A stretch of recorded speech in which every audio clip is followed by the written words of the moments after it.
আসসালামু আলাইকুম। প্রিয় দর্শক, আমার নাম তানজিলা। ঢাকার কোলাহলে বড় হওয়া একটা সাধারণ মেয়ে আমি।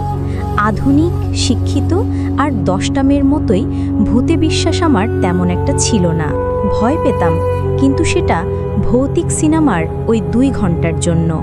বাস্তব জীবনে জিন, ভূত বা অশরীরী আত্মার অস্তিত্বকে আমি সব সময় হেসে উড়িয়ে দিয়েছি। কিন্তু আজ এই মুহূর্তে যখন আমি এই ঘটনাটা আপনাদের সাথে শেয়ার করতে বসেছি, আমার হাত কাঁপছে আর বুকের ভেতরটা অজানা আশঙ্কায় শুকিয়ে আসছে। কারণ আমি জানি এই পৃথিবীতে এমন কিছু আছে যা আমাদের জ্ঞান, বিজ্ঞান আর যুক্তির অনেক ঊর্ধ্বে। ঘটনাটা গত বছরের। আমার নানুবাড়ি চাঁদপুরের এক প্রত্যন্ত গ্রামে। বিশাল এক পুরনো আমলের বাড়ি, যার বয়স নাকি 150 বছরেরও বেশি। বাড়ির পাশ দিয়ে বয়ে গেছে ডাকাতিয়া নদী, আর পেছনে বিশাল বাঁশঝাড় আর একটা পুরনো পরিত্যক্ত মসজিদ। নানু মারা যাওয়ার পর বাড়িটা প্রায় খালিই পড়ে থাকত। আমার মা বছরে 2-1 বার গিয়ে দেখাশোনা করে আসতেন। গত বছর ভার্সিটির লম্বা ছুটিতে মা আমাকে জোর করেই সাথে নিয়ে গেলেন। উদ্দেশ্য বাড়িটা একটু পরিষ্কার করে কয়েকটা দিন কাটিয়ে আসা। আমি প্রথমে যেতে চাইনি, কারণ ওই নির্জন পুরনো বাড়িতে একা একা সময় কাটানোর কথা ভাবলেই আমার দম বন্ধ লাগত। কিন্তু মায়ের জোড়াজড়িতে শেষ পর্যন্ত রাজি হলাম। গ্রামে পৌঁছেতে পৌঁছেতে আমাদের সন্ধ্যা হয়ে গেল। বাড়িটার সামনে দাঁড়িয়েই আমার কেমন গা ছমছম করে উঠল। পুরনো দিনের স্থাপত্য, মোটা মোটা থাম, দেয়ালে শ্যাওলার পুরু আস্তরণ, সব কিছু মিলিয়ে একটা গুমোট পরিবেশ। ভেতরে ঢোকার পর নাকে এসে লাগলো একটা পুরনো গন্ধ, অনেকটা ভেজা মাটি আর পুরনো কাঠের মিশ্রণ। বাড়িতে বিদ্যুৎ ছিল, কিন্তু ভোল্টেজ খুব কম। টিমটিমে আলোয় বিশাল বিশাল ঘরগুলোকে আরও বেশি রহস্যময় লাগছিল। আমাদের থাকার ব্যবস্থা হলো দোতলার একটা ঘরে। মা আর আমি এক ঘরেই থাকবো ঠিক হলো, কিন্তু আমার মাথায় চাপলো অ্যাডভেঞ্চারের ভূত। আমি মাকে বললাম আমি পাশের ছোট ঘরটায় একা থাকব। মা প্রথমে রাজি হননি, কিন্তু আমার জেদের কাছে হার মানলেন। আমার ঘরটা ছিল বেশ ছোট, কিন্তু ছিমছাম। একটা পুরনো খাট, একটা আলমারি আর একটা ড্রেসিং টেবিল। সমস্যাটা ছিল ওই ড্রেসিং টেবিলটা নিয়ে। সেগুন কাঠের উপর দারুণ কারুকাজ করা, কিন্তু তার সাথে লাগানো আয়নাটা ছিল অদ্ভুত। পূর্ণ দৈর্ঘ্যের সেই আয়নাটার কাঁচ ছিল একদম স্বচ্ছ, কিন্তু তার চারপাশে কাঠের ফ্রেমে এমন সব জটিল নকশা খোদাই করা ছিল যা দেখতে একটুও ভালো লাগছিল না, কেমন যেন অস্বস্তিকর। রাতে খাওয়ার পর মা আমাকে বারবার আয়াতুল কুরসি পড়ে ঘুমোতে বললেন। আমি অভ্যাসবশত পড়লাম, কিন্তু মনে কোনো ভয় ছিল না। রাত তখন প্রায় 12টা। বাইরে ঝিঝি পোকার ডাক আর বাঁশঝাড়ের ভেতর দিয়ে বয়ে যাওয়া বাতাসের শোঁ শোঁ শব্দ ছাড়া আর কোনো আওয়াজ নেই। আমি শুয়ে শুয়ে ফোন ঘাঁটছিলাম। হঠাৎ করেই আমার চোখ গেল আয়নাটার দিকে। আমি দেখলাম আয়নায় আমার প্রতিবিম্বটা স্থির। আমি ফোন নাড়াচাড়া করছি, কিন্তু আয়নার ভেতরের আমি নড়ছে না।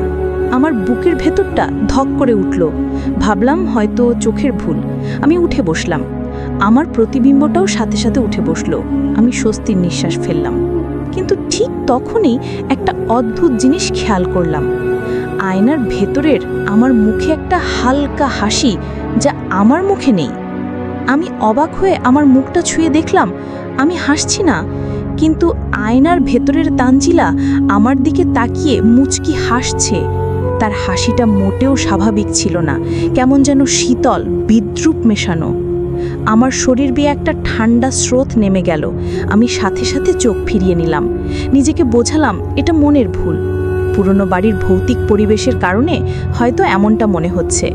আমি লাইট জ্বালিয়ে রেখে শুয়ে পড়লাম এবং জোর করে ঘুমানোর চেষ্টা করলাম। গভীর রাতে হঠাৎ একটা খসখস শব্দে আমার ঘুম ভেঙে গেল। মনে হলো কেউ যেন আমার ঘরের ভেতরে আলতো পায়ে হাঁটছে। আমি ভয়ে চোখ খুলতে পারছিলাম না, কান পেতে রইলাম। শব্দটা আসছে ড্রেসিং টেবিলটার কাছ থেকে। এবার আমি আর থাকতে না পেরে কাঁপা কাঁপা হাতে বালিশের পাশ থেকে ফোনটা নিলাম আর সেটার ফ্ল্যাশ লাইট অন করে আয়নার দিকে ফেললাম। যা দেখলাম তাতে আমার আত্মা খাঁচা ছাড়া হওয়ার জোগাড় হলো। আয়নার ভেতরে যে আমার প্রতিবিম্ব, সেটা খাটে শুয়ে নেই, সে আয়নার খুব কাছে দাঁড়িয়ে আছে, কাঁচের ওপরটার দুটো হাত রাখা, তার মুখটা আমার দিকেই ফেরানো। কিন্তু তার চোখ দুটো, হে আল্লাহ, তার চোখ দুটো ছিল কুচকুচে কালো, সেখানে কোনো মনি ছিল না। আর তার হাসিটা আরও চওড়া, হয়তো মনে হচ্ছে মুখটা কান পর্যন্ত ছিঁড়ে যাবে। আমার গলা দিয়ে কোনো স্বর বের হলো না, আমি জমে গেছি। ঠিক সেই মুহূর্তে আয়নার ভেতরের আমি তার আঙুল দিয়ে কাঁচে আঁচড় কাটল। একটা তীব্র কর্কশ শব্দ হলো, যা আমার মগজ পর্যন্ত কাঁপিয়ে দিল। আমি আর এক মুহূর্ত অপেক্ষা না করে চিৎকার করে ঘর থেকে বেরিয়ে মায়ের ঘরের দিকে দৌড় দিলাম। আমার চিৎকারে মায়ের ঘুম ভেঙে গিয়েছিল। তিনি দরজা খুলতেই আমি তাকে জড়িয়ে ধরে কাঁপতে লাগলাম। মা আমাকে সান্ত্বনা করার চেষ্টা করলেন, কিন্তু আমার মুখ দিয়ে কোনো কথা বের হচ্ছিল না। আমি শুধু আঙুল দিয়ে আমার ঘরের দিকেই ইশারা করছিলাম। মা আর গ্রামের কয়েকজন লোক মিলে সাহস করে আমার ঘরে ঢুকলো, কিন্তু তারা অস্বাভাবিক কিছুই দেখল না। আয়নাটা আগের মতোই ছিল। সবাই আমাকে বোঝালো আমি হয়তো দুঃস্বপ্ন দেখেছি, কিন্তু আমি জানি আমি কি দেখেছি। ওই কালো চোখ আর বিভৎস হাসি আমি জীবনেও ভুলব না। পরের দিন সকালে আমি আর মা একজন স্থানীয় হুজুরকে ডেকে আনলাম। তিনি সব কিছু শুনে আমার ঘরে গেলেন। ঘরে ঢুকেই তার মুখের ভাব পাল্টে গেল। তিনি কিছুক্ষণ চোখ বন্ধ করে কি যেন পড়লেন, তারপর বললেন, এই আয়নাটা সাধারণ নয়, এটা একটা দরজা। কোনো শক্তিশালী জিন বা শয়তান এর সাথে নিজেকে বেঁধে ফেলেছে। সে হয়তো তোমার ওপর ভর করতে চেয়েছিল, কিন্তু তোমার মনের জোর আর হয়তো আল্লাহর রহমতে বেঁচে গেছো।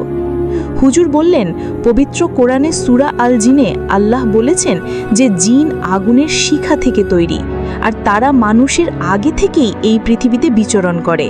তারা বিভিন্ন রূপ ধারণ করতে পারে এবং মানুষের উপর প্রভাব ফেলতে পারে।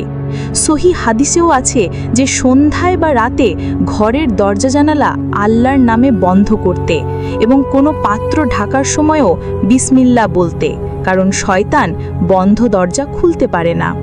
তিনি আরও বললেন, আয়না বা স্বচ্ছ পানির মতো জিনিসে জিনদের প্রতিবিম্ব ধরা দেয়, বা তারা এসব স্থানকে তাদের জগতে প্রবেশের মাধ্যম হিসেবে ব্যবহার করে। তুমি রাতে একা একা আয়নার দিকে তাকিয়েছিলে, এটাই ছিল তোমার ভুল। হুজুরের পরামর্শে সেদিনই আয়নাটাকে বাড়ি থেকে বের করে কাছের এক গভীর পুকুরে ফেলা হলো। আমরাও আর এক মুহূর্ত দেরি না করে ঢাকার জন্য রওনা দিলাম।